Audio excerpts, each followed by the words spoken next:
Bismillahirrahmanirrahim. Assalamualaikum warahmatullahi wabarakatuh. Alhamdulillahirabbil alamin. Wal 'aqibatu lil muttaqin wa la 'udwana illa 'alal zalimin. Asyhadu an la ilaha illallah wahdahu la syarikalah wa asyhadu anna Muhammadan 'abduhu wa rasuluhu wa la nabiyya ba'dah. Allahumma fassalli wa sallim ala hadha nabiyil karim wa ala alihi wa ashabihi ajma'in. Amma ba'du. Allahumma subhanaka la ilma lana illa ma 'allamtana wa 'allimna ma yanfa'una wa zidna ilman. Rabbana atina fid dunya hasanah wa fil akhirati hasanah wa qina adzabannar. Amin ya rabbal alamin. Bapak sekalian dimuliakan oleh Allah Subhanahu wa taala, alhamdulillah kita ada di hari Jumat. Ini adalah hari yang paling afdal, terutama salat subuh ya. Rasulullah SAW dalam sebuah hadisnya bersabda, sesungguhnya salat yang paling afdal adalah salat subuh di hari Jumat dan berjamaah. Itu adalah seabdal-abdalnya salat yang ditunaikan oleh seorang muslim ya, yaitu berjamaah di masjid subuh dan di hari Jumat. Itu ada keistimewaan khusus yang disampaikan oleh Nabi SAW sebagai salat yang paling afdal. Kita lanjutkan kajian taklim kita hari ini ya, yaitu kemarin tentang keutamaan menangis ya, sudah selesai, bahwa kita harus memiliki kebiasaan menangis Pak. Itu tanda dari kekhusyuan hati kita kepada Allah Subhanahu wa taala. Dan bagi orang yang menangis, Allah sediakan naungan di hari padang mahsyar yang tidak ada naungan kecuali naungannya. Dan bagi orang yang suka menangis, maka Allah sediakan juga surga baginya. Tetapi nangis yang dimaksud bukan leweh, bukan sembarang nangis, namun nangis di hadapan Allah. Yang pertama adalah takut kepada Allah akan kesalahan-kesalahan kita, dan yang kedua adalah menangis dalam rangka ibadah atau jihad fisabilillah dalam berbagai macam bentuknya. Ainani la tamassuhum nar. Ada dua mata yang tidak akan disentuh api neraka. Yang pertama adalah orang yang menangis karena min khosyatillah, karena takut kepada Allah. Dan yang kedua adalah air mata yang menangis karena berjaga di jalan Allah Subhanahu wa taala, artinya dalam urusan umat ya.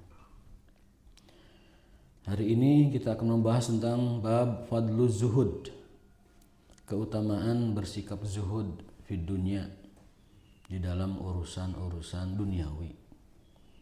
Ada mungkin di antara kaum muslimin memahami zuhud itu tidak mengambil bagian dunia atau meninggalkan dunia. Ini adalah pemahaman yang tidak tepat ya. Zuhud itu bukan melepaskan dunia. Zuhud itu bukan meninggalkan dunia atau tidak peduli atau mengabaikan dunia. Itu keliru. Zuhud itu adalah tidak menjadikan dunianya itu di hatinya, tidak meletakkan, memposisikan dunia itu di hatinya sehingga dunia menjadi pengendali kehidupannya ya. Orang itu kan dikendalikan oleh hati. Dalam sebuah ungkapan, al-qalbu sayyidul abdan, hati itu adalah tuannya badan. Penghulunya badan itu, sayyidnya itu adalah hati. Yang mau ngopi silahkan, ninyuh sendiri katanya. Tadi malam disampaikan oleh Pak DKM, yang tunduh, yang ngantuk silahkan bikin kopi, tapi nyalira. Mangga ya. Kalau saya bikin sendiri nanti ininya kosong di sini gitu. Kalau bapak-bapak mah silahkan gitu. Jadi silahkan bikin sendiri atau order ke Pak Ustadz Rosadi dan Kang Rana, biar nggak ngantuk maksudnya, biar nggak ngantuk. Silahkan. Subuh biasa ya. Subuh biasa. Iya benar. Bila aya nu tunduh tak gitu ninyuh nyalira. Nah jadi zuhud itu pengertiannya bukan mengabaikan dunia. Tidak ada sama sekali keterangan baik Quran atau hadis yang mengarah kepada pengertian zuhud itu meninggalkan dunia, tidak ada. Tetapi menjadikan dunia tidak di hatinya. Artinya hati itu kan pengendali kehidupan. Kata Rasulullah SAW, ala inna fil jasadi mudghah. Ketahuilah di dalam tubuh manusia itu ada segumpal daging, segumpal darah, ya. Mudghah. Mudghah itu segede gini nih, mudghah. Segenggam. Idza soluhat sairu amali. Kalau itu baik, segenggam darah itu baik, segenggam daging itu baik, maka seluruhnya akan baik. Wa idza fasadat, tapi kalau yang segenggam ini rusak, fasada sairu amali, seluruh yang lainnya itu rusak. Nah, maka gimana caranya kita menjaga dan merawat, ya, menyelamatkan segumpal darah yang menjadi titik atau pusat segala sesuatu? Caranya yaitu hati ini tidak boleh dikotori oleh dunia. Maka pengertian zuhud yang benar itu adalah tidak menjadikan dunia sebagai bertahta di hatinya sehingga menguasai hatinya. Dengan begitu kehidupan dia jadi terkuasai karena hatinya sudah dikuasai dunia. Tetapi di luar hati justru kita disuruh menguasai dunia. Harta, kekuasaan, kita disuruh untuk punya itu. Kenapa? Karena dengan dua itu, harta dan kekuasaan, kita bisa mengatur hamba-hamba Allah secara baik. Bisa mengatur. Kalau punya kekuasaan, kita bisa mengatur, mendistribusikan secara adil kekayaan. Kita punya kuasa nih dan kita amanah, kita bisa distribusi. Hasil kekayaan alam yang kita ambil dari harta Allah itu dikelola, diberikan kepada orang-orang yang tidak punya kesempatan untuk mendapatkan itu, orang miskin, ke seluruh rakyat Indonesia. Ini konteks Indonesia, ya. Kita bisa mengendalikan bahwa orang-orang kaya tidak boleh mengeksploitasi, mendominasi sampai menguasai segalanya. Di dalam Al-Quran, kaila yakuna dulatan bainal agniya'i minkum. Ini prinsip dasar pengelolaan dan distribusi kekayaan di dalam Islam. Tidak boleh ada segelintir orang menguasai aset orang banyak. Hatta la yakuna dulatan. Dulah itu agar semuanya itu berjalan, berputar secara normal dan adil. Itu prinsip ekonomi yang paling dasar di dalam Islam. Kaila yakuna dulatan bainal agniya'i minkum. Itu surat Al-Hasyr ayat 6 kalau nggak salah, ya. Supaya produksi, distribusi, konsumsi itu dilakukan secara adil. Kaila yakuna dulah bainal agniya'i minkum.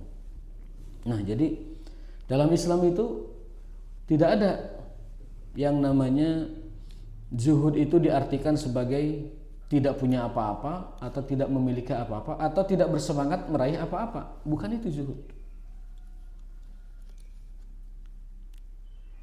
Zuhud itu adalah ketika dunia tidak menguasai hati kita. Meskipun tangan kita menggenggam dunia atau tidak menggenggam dunia. Yang kata Imam Syafi'i itu, jadikan dunia itu di tanganmu, kuasai, kendalikan, silahkan.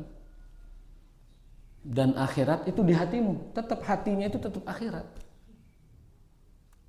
Wal mauta ala ya'ainaika, dan jadikan kematian itu selalu di pelupuk matamu. Artinya sebagai rem. Apa-apa tuh lihat, kalau saya mati lagi gini gimana? Ya.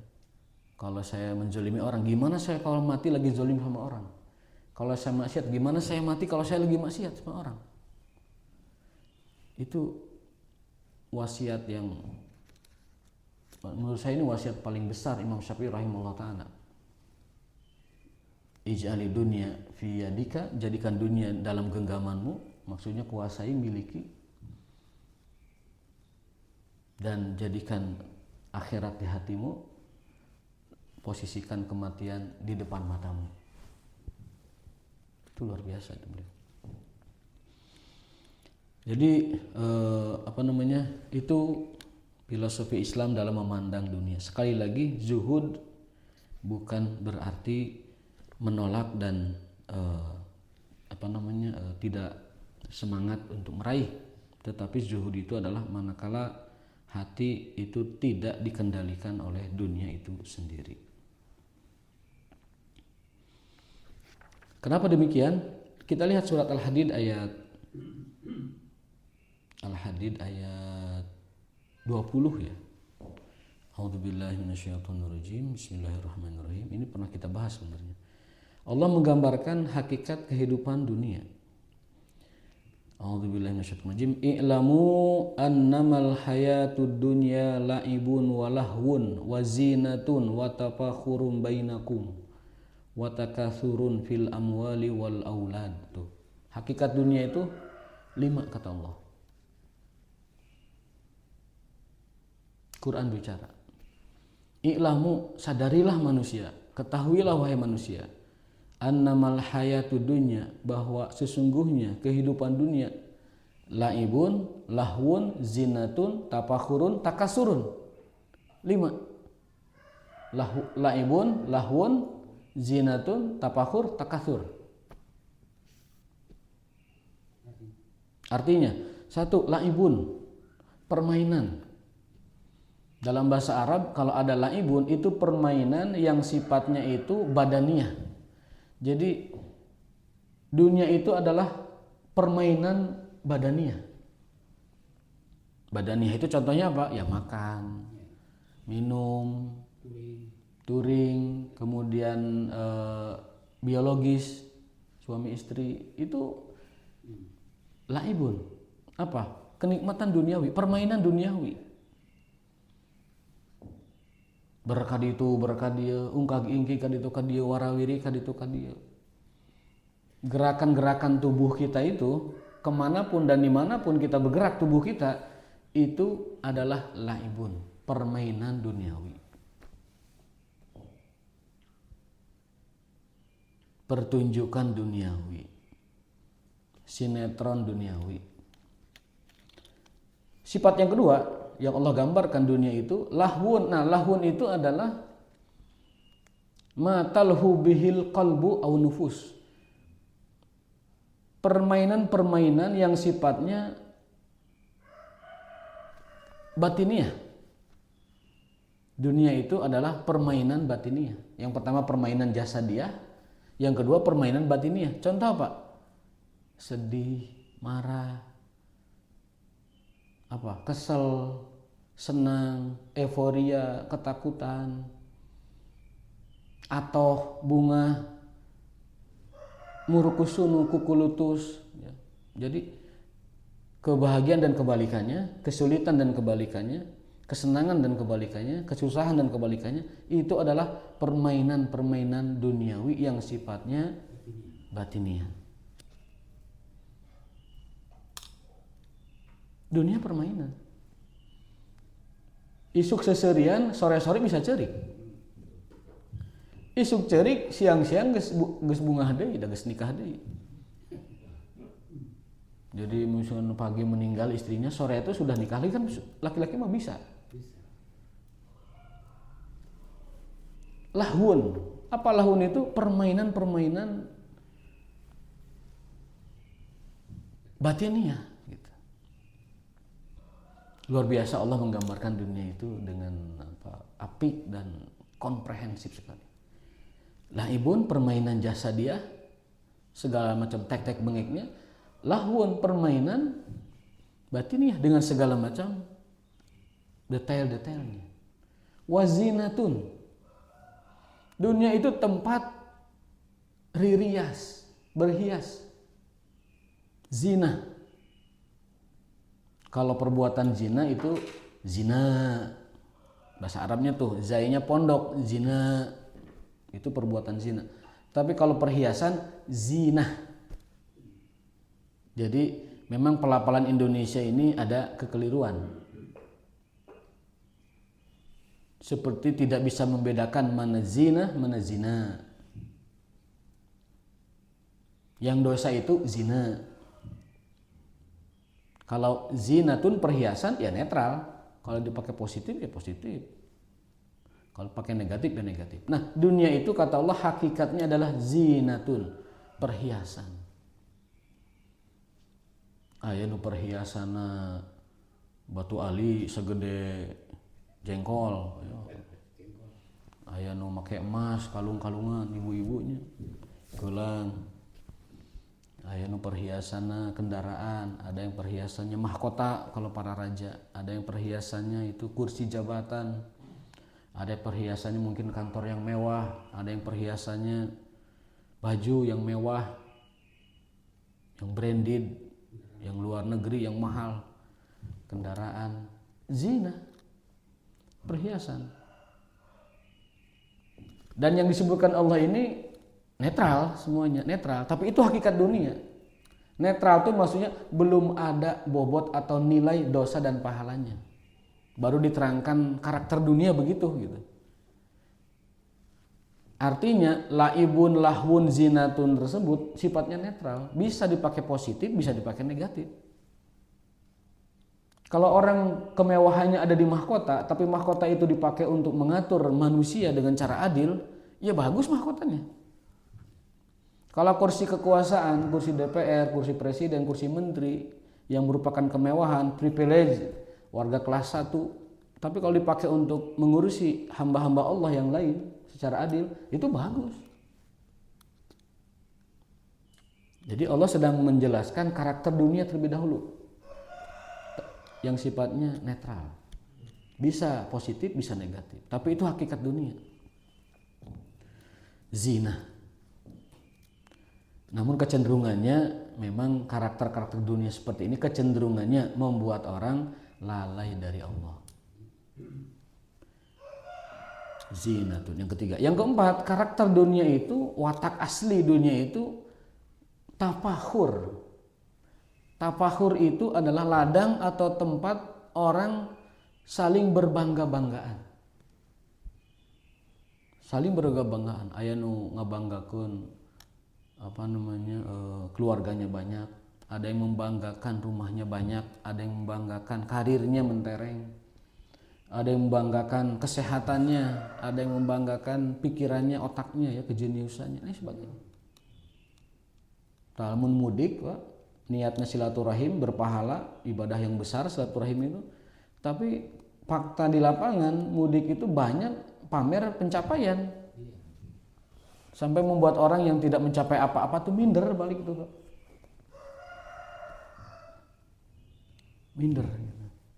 Nah, ini tafakhur. Tafakhur. Saling berbangga-bangga. Wa takatsur. Nah, takatsur mah agak familiar karena ada ayatnya alhaqumut takatsur. Takatsur itu numpuk-numpuk. Membanyak-banyakin apa? Fil amwali wal aulad. Wa takasurun fil amwal. Nah, kalau untuk takasur dijelaskan rinciannya. Fil amwal, numpuk-numpuk harta, numpuk-numpuk kepemilikan, wal aulad, dan anak keturunan. Jadi dunia itu tempat orang numpuk-numpuk memperbanyak harta dunia dan keturunan. Bisa negatif, bisa positif. Kalau dia numpuk hartanya untuk dakwah, positif. Kalau dia berkembang biak keturunannya rawai untuk memperbanyak hamba-hamba Allah yang beriman, ya bagus tujuannya. Tengah riwa ulah ngeberatan alam dunia kudu karitu. Ngaherinan alam dunia bukan oleh orang ahli tauhid, tetapi ahli fasik, ahli kerusakan. Jadi dunia itu adalah takasur, tempat orang numpuk-numpuk memperbanyak. Ya. Bahkan di dalam Al-Quran yang takasur ini agak disentil dalam surat Al-Humazah. Allah mengancam orang yang suka numpuk harta, menghitung-hitungnya, tulu ya walaupun ngalian rekening, numpuk-numpuk, semenang sabaraha, semoga sabaraha. Apa kata Allah? La yumbadzanna fil hutamah. Mereka akan dicampakkan ke dalam neraka hutamah. Apa ulahnya? Alladzi jama'a malan wa addadah. Jama'a malan ngumpul-ngumpulkan harta, wa addadah ngitungan we tuluy. Pagaweana teh numpuk harta, ngitungan harta. tapi tidak menunaikan hak Allah berupa zakat dalam tafsirnya ya, karena dia tidak menunaikan hak Allah berupa zakat. Allah ancam dengan ancaman kalla la yumbadanna fil hutomah, akan diancam dengan neraka yang hutomah, yang menghancurkan. Hutomah itu yang menghancurkan, yang menggentarkan, yang menggoncangkan, itu hutomah itu artinya. Dari kata hutom itu ngegabret lah bahasa orang. Narullahil muqadah, itu neraka Allah yang digembok rapat, muqadah, dinyalakan api. Jadi nerakanya itu berbentuk tungku, api dinyalakan di bawah, kemudian muqsadah, naru muqsadah, digembok, dihurungkan, disenget api neraka handapna, dia tergolak di dalam itu, digembok, dibakar di dalam. Untuk siapa? Alladzi jama'a malan wa addada, yang selalu ngitung-ngitung, numpuk-numpuk harta, tetapi tidak menunaikan hak Allah Subhanahu wa taala. Maka di sini Al-Qur'an menyebutkan bahwa dunia karakter dan sifatnya adalah takatsur, tempat orang saling memperbanyak amwal wal aulad, harta dan anak-anak. Kalau tujuannya baik, positif, seperti Nabi bersabda, tawaladu takatsaru, hai kaum muslimin, gerak maranikah, gerak memiliki anak sing loba anakna. Fa inni mukasirum bikumul umam, karena aku bangga, nanti aku bangga, mukasir bangga, bikumul umam, dengan banyaknya jumlah kalian dari umat-umat yang lain. Jadi banyaknya umat itu, banyaknya keturunan itu oleh Rasulullah dibanggakan. Ya kalau positif. Tapi kalau banyaknya umat tetapi buih, kan dikeluhkan oleh Nabi. Kalau banyaknya keturunan tetapi ya itu tidak bisa dibanggakan. Makanya poinnya itu adalah banyak keturunan tetapi di dalam kebaikan. Lalu setelah itu karakter dunia 5 ya. Laibun, walahun, wazinatun, watakfakhurun, watakasurun. Ya. Takasur itu saling membanyak-banyakin. Kama saligaisin, lalu Allah jelaskan tuh periode dan durasi dunia. Kama saligaisin a'jabal kufaro nabatuh. Dunia itu seperti kamu nanam benih padi. Dulu pernah disampaikan oleh Pak DKM tuh. Seperti orang nanam benih padi. Padi ditaruh di tanah, muncul jadi benih ya.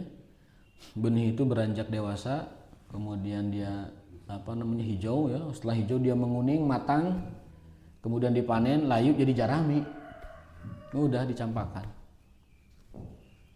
Tah, kehidupan dunia itu begitu fasenya. Ada fase masih benih, ada fase kita remaja, tapi lama-lama itu kan menjadi matang. Nah kalau sudah matang dipetik sama petaninya, kemudian dibuanglah jerami itu. Itu fase dunia ya. Seperti benih yang jadi pepohonan, persis seperti itu. Kama saligaisin ajabal kufaru nabatuhu summa yahiju fatarahu musfarra, dari hijau sampai menguning, summa yakun hutoma, kemudian dipanen, kemudian menjadi jarami. Lalu Allah ingatkan, wa fil akhirati adzabun syadidun wa maghfiratun minallahi wa ridwan. Lalu Allah jelaskan nanti ada kehidupan lain, pilihannya hanya 2. Wa fil akhirati, nanti di dunia. Nah, setelah Allah menyebutkan karakter dan sifat dunia, lalu Allah sebutkan, adapun nanti di akhirat pilihan kalian cuma 2. Adzabun syadid wa maghfiratun minallahi wa ridwan. Ada azab yang pedih, balasan yang pedih. Ada ampunan Allah dan surganya, keridhoannya. Hanya dua pilihannya. Lalu ayat dipungkas dengan sebuah kesimpulan. Wamal hayatud dunya illa mata'ul ghurur. Semua yang di dunia itu, semua yang indah dan nikmat di dunia itu, semua yang menyenangkan di dunia itu adalah hanya mata'ul ghurur, kenikmatan yang menipu. Gurur, menipu. Jadi dunia mah teu aya nu nyata, bahasana mah kitu. Nyamun beungharnya teu nyata beungharna. Kalau miskin juga tidak nyata miskinnya. Toh cuman berapa lama? Toh sebenarnya dia dapat karunia yang lebih besar selain dalam bentuk kekayaan. Jabatan juga tidak nyata. Toh cuman 5 tahunan barangkali. Atau mungkin ada yang lebih cepat kalau jabatan lain. Gurur. Dunia itu mata'ul gurur. Kata Allah bukan kata kita. Wa mal hayatud dunya illa mata'ul ghurur. Kehidupan dunia itu hanyalah kesenangan yang menipu, mata'ul ghurur. Itu pembukaan dari kitab Riyadhus Shalihin terkait dengan bab zuhud ya.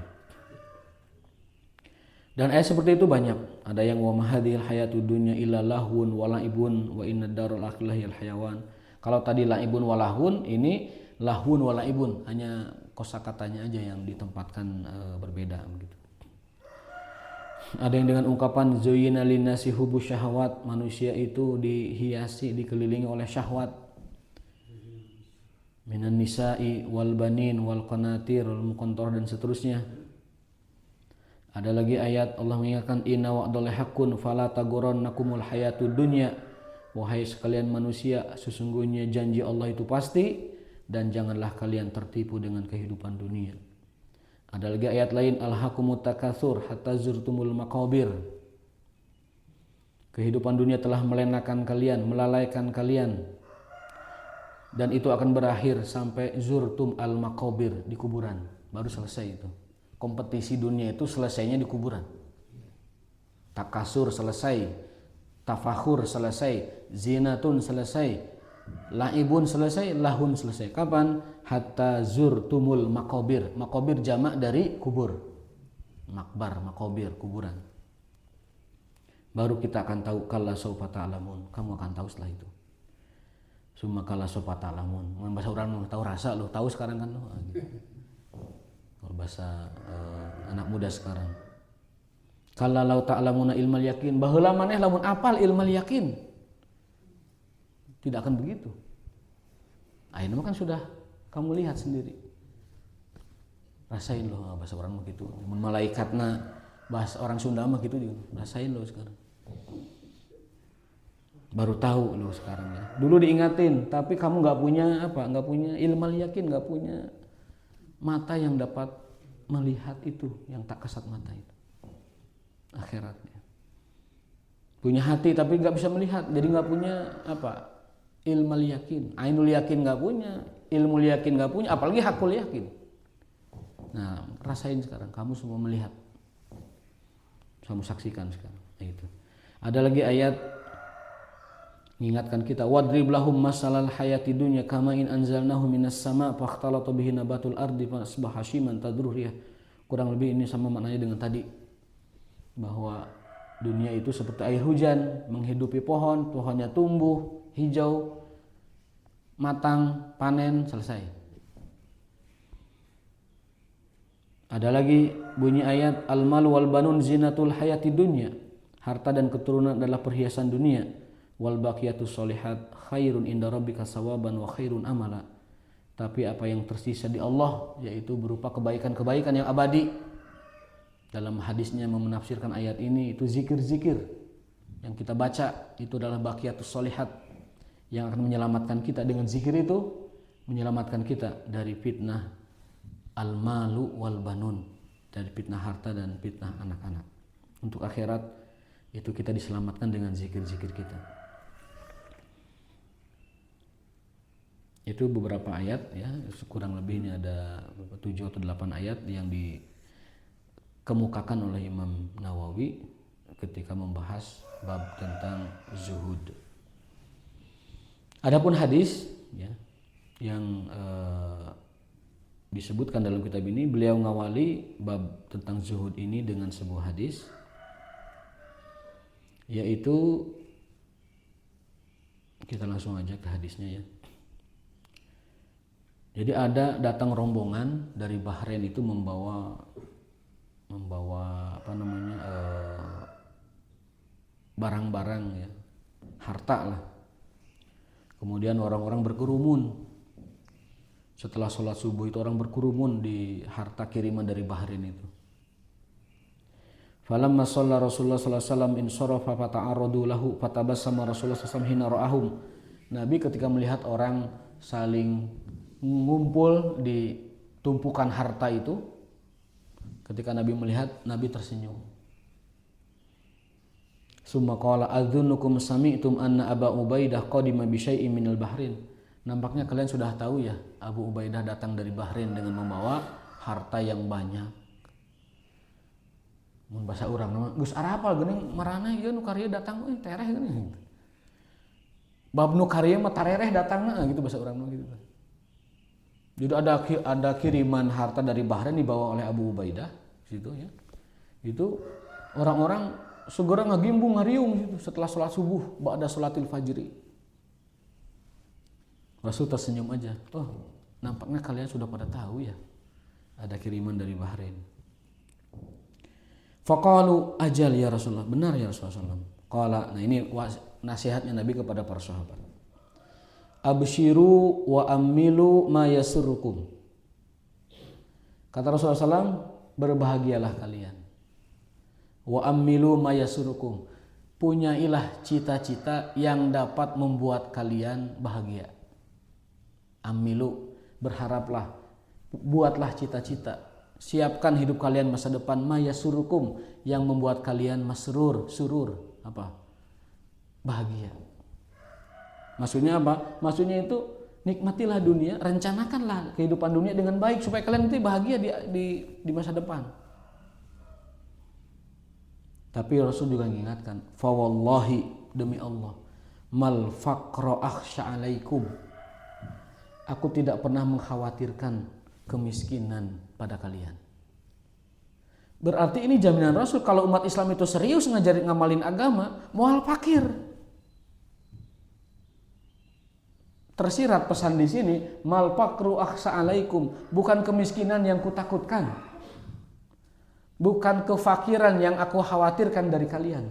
Artinya umat Islam kalau serius menjalankan agama pasti tidak akan fakir, pasti tercukupi, pasti tidak akan miskin.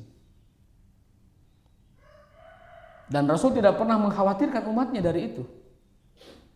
Demi Allah, kata Rasulullah ini, fa wallahi, demi Allah, aku tidak pernah khawatir kalian miskin. Kalian fakir. Karena itu tidak akan pernah terjadi pada umat Islam. Kalau dia mengamalkan, kalau serius menjalankan agamanya.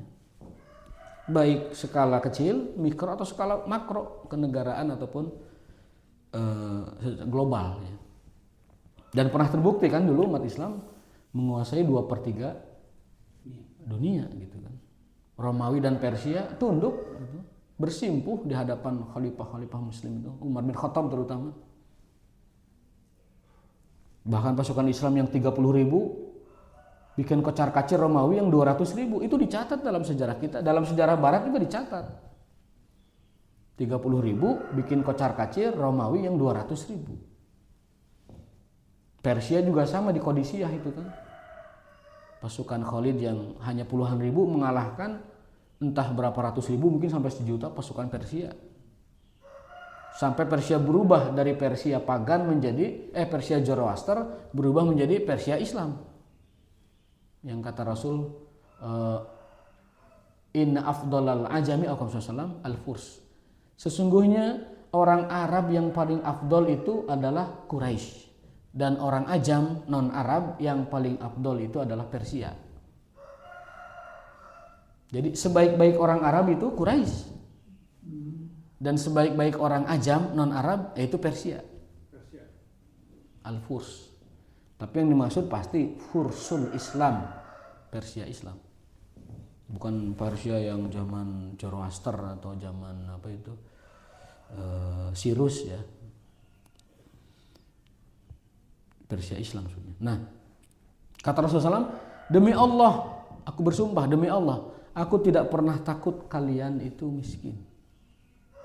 Aku tidak pernah khawatir kemiskinan menimpa kalian. Artinya umat Islam tidak akan miskin kalau serius menjalankan agamanya. Walakinni akhsha alaikum an tubsatud dunya alaikum. Tapi yang aku takutkan adalah dunia dibukakan buat kalian. Tubsatud dunya alaikum kama busitat ala man kana qablakum. Sebagaimana dulu dunia pernah diberikan Allah kepada umat-umat sebelumnya. Umat Yahudi pernah dibukakan dunia pada mereka di masa era Nabi Sulaiman alaihissalam, Nabi Daud alaihissalam.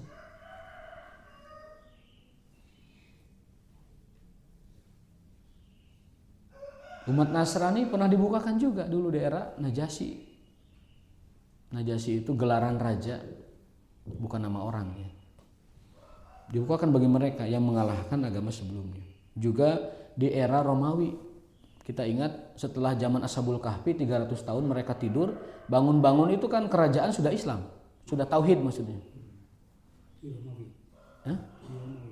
Di Romawi sudah bertauhid. Sudah di atas agama yang benar, agamanya Nabi Isa alaihissalam. Tapi sekarang Romawinya kan nggak ada. Iya sekarang Eropa, membentang dari Asia ke Eropa. Nah, jadi Rasulullah SAW mengingatkan, dunia dulu pernah dibukakan kepada umat-umat sebelum kalian. Alaman kana qablakum. Fatanafasuha kama tanafasuha. Mereka berlomba-lomba mencari dunia sebagaimana kalian sekarang berlomba-lomba mencarinya. Mereka berlomba-lomba nyari dunia sebagaimana kalian sekarang berlomba-lomba nyari dunia. Fatuhlikakum kama ahlakathum. Maka kalian, jika begitu caranya, kalian akan tuhlika, akan dikalahkan, akan binasa sebagaimana dulu orang-orang yang binasa karena dunia juga mengalami kebinasaan. Jadi Bapak sekalian, Rasulullah SAW tidak pernah khawatir umatnya kekurangan. Yang beliau khawatirkan justru ketika umatnya itu melimpah. Karena dengan limpahan itu, limpahan karunia itu, apa yang terjadi dialami oleh umat-umat sebelum kita itu akan terjadi. Dan kehancuran peradaban itu kan karena dunia. Ada pepatah, penjajahan itu melahirkan pahlawan. Pahlawan itu melahirkan kemerdekaan. Kemerdekaan itu melahirkan kemakmuran. Kemakmuran itu melahirkan kekayaan. Kekayaan melahirkan hedonisme. Hedonisme melahirkan apa? Leha-leha. Apa leha-leha itu? Kelalaian. Leha-leha. Hedon. Nggak peduli lagi dengan semangat patriotisme, semangat nasionalisme, semangat membela. Nggak ada. Udah hedon. Terpuruk. Akhirnya lemah. Dan kelemahan melahirkan penjajahan kembali. Itu siklusnya. Jadi penjajahan melahirkan kemerdekaan karena ada pahlawan, kemerdekaan melahirkan kemakmuran, kemakmuran melahirkan kelemahan karena hedon tadi itu. Karena hedon lemah dijajah lagi dalam bentuk yang lain bisa jadi, atau dalam bentuk penjajahan fisik. Dijajah lagi, muncul lagi pahlawan memerdekakan, terus siklusnya begitu. Nah, yang Rasul khawatirkan itu justru khawatir dunia dibukakan, umatnya jadi lemah karena hedon, dan setelah itu binasa, dikuasai oleh musuh-musuhnya. Qul qouli hadza wa astaghfirullah li wa lakum hadanallahu wa iyyakum ajmain wa barakallahu fikum subhanakallahumma wa bihamdika asyhadu an la ilaha illa anta astaghfiruka wa atubu ilaik. Assalamualaikum warahmatullahi wabarakatuh.